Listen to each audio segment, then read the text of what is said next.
Shah news में आपका इस्तकबाल है। ताज़ा तरीन खबरों के लिए देखते रहिए शाह न्यूज।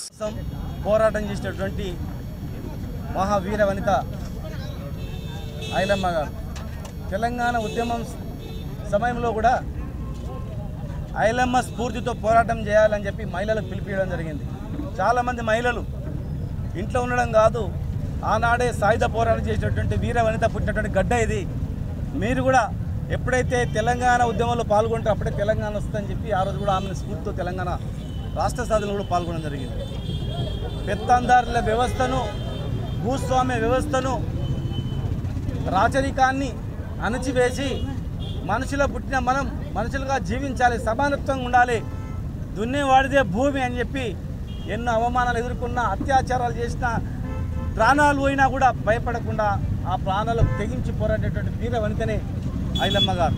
అందుకే ఈరోజు కూడా మనం చూస్తూ ఉన్నాం, సమాజంలో ఇంకా దుర్మార్గమైనటువంటి జరుగుతూ ఉంటాయి, ఇంకా అత్యాచారాలు, అఘాయిత్యాలు, చిన్న కులాల పట్ల చిన్న చూపు, రాజ్యం మేమే, మీరు వృత్తులు చేసుకోవడానికే ఉన్నారు, వృత్తి చేసుకుని బతకాలి అన్నటువంటి వ్యవస్థ ఇంకా గ్రామాల్లో అక్కడక్కడ కనిపిస్తూ ఉంటుంది మనకు। కనుక అందరిలో సమానత్వం ఉండాలి। మనిషి పుట్టినోడు ఏ కులంలో ఉడతాను ఎవరికి తెలియదు, పుట్టిన తర్వాత తెలుస్తుంది। పుట్టిన పాపానికి హింస అనేది ఉండదు, పుట్టిన పాపానికి బాధ అనేది ఉండొద్దు। ఏ కులంలో పుట్టిన మనుషుల స్థాయిని బట్టి, వారి యొక్క శక్తి సామర్థ్యాలను బట్టి, తెలివితేటలను బట్టి వాళ్ళకి రావాలి తప్ప అధికారం కావచ్చు, ఇంకేదైనా కావచ్చు। ఆ రోజు భూమి దున్నుతుంటే దున్ని పండిన పంటను ఆ ఊరు దొర మొత్తం ఎత్తుకపోయినటువంటి సంఘటన, భూమిని గుంజుకున్నటువంటి సంఘటన। మరి ఆమె స్ఫూర్తి తర్వాతనే ఈరోజు కొట్లాటలు, త్యాగాల తర్వాతనే ఈరోజు కొంత మార్పు వచ్చింది। అయినా కూడా ఇంకా పోలేదు। సమాజంలో పట్టి పీడిస్తున్నటువంటి కుల వ్యవస్థను కూడా నిర్మూలించాల్సిన అవసరం ఉంది। అందరికీ సమానత్వంగా అన్ని హక్కులు కలిగే విధంగా కూడా మనం చేయాల్సిన అవసరం ఉంది। అప్పుడే ఆ మహనీయురాలకు మనం ఘనమైన నివాళులు అర్పించగలుగుతాం। అందుకే ఇక్కడ కొండ లక్ష్మణ్ బాబుజీ గారి నుంచి మొదలుకుంటే, మా పండుగ సాయన్న గారి నుంచి మొదలుకుంటే, పాపన్న గారి నుంచి మొదలుకుంటే, ఇక్కడ ఉన్నటువంటి మహనీయులందరూ మొల్లమ్మ ప్రతి ఒక్కరిని కూడా ఇక్కడ పెట్టడం ఏంటంటే, పోతుంటే వస్తుంటే చూసి, అరే ఇంత గొప్ప మహనీయులు పుట్టినటువంటి గడ్డ ఇది, ఇంత గొప్ప మహనీయులు పుట్టినటువంటి జాతి మనది, మనం కూడా వారి స్ఫూర్తిగా మనం కూడా ఎదగాల, పైకి రావాలనే స్ఫూర్తి కలిగేటట్లే ఈ మెయిన్ రోడ్ మీద విగ్రహాలు పెట్టడానికి ప్రధాన కారణం కూడా అదే।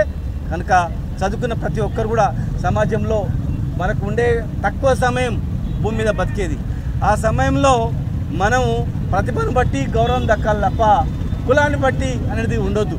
కులం బట్టి అంటే మనం అట్లా మరి కులంలో పుట్టమని ఇవ్వడం దేవుని అడిగినాం, ఈ కులంలో పుట్టాలని, మరి తెలివితేటలు, సామర్థ్యాలను, మంచితనం బట్టి వాళ్ళకి హక్కులు కలగాలి తప్ప ఒక కులంతోనే ప్రతిపాదిక జరగదు। ప్రపంచంలో, దేశంలో ఎక్కడ ప్రపంచం లేనటువంటి ఈ భారతదేశంలోనే వేల కులాలు రావడం, వేల కులాలు ఉండడం, చిన్న కులాల పట్ల చిన్న చూపు ఉండడం అనేది ఆనవాయితీగా వస్తూ ఉంది।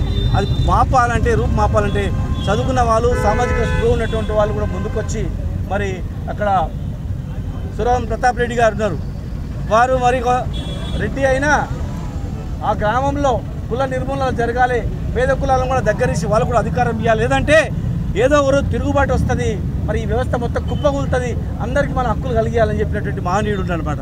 అట్లా వాటిని ఆదర్శంగా తీసుకొని మరి అందరినీ గౌరవంతో బతికేటట్టు చేసినప్పుడు మరి ఎలాంటి తెలంగాణ గొడవలు అనేవి ఉండవు, పోరాటాలు అనేవి ఉండవు, లేదంటే మరొక పోరాటం ఐలమ్మ స్ఫూర్తితో ఈ తెలంగాణ గడ్డ మీద వచ్చే అవకాశం కూడా ఖచ్చితంగా ఉంటుందని చెప్పి కూడా మీ ద్వారా తెలియజేస్తాను।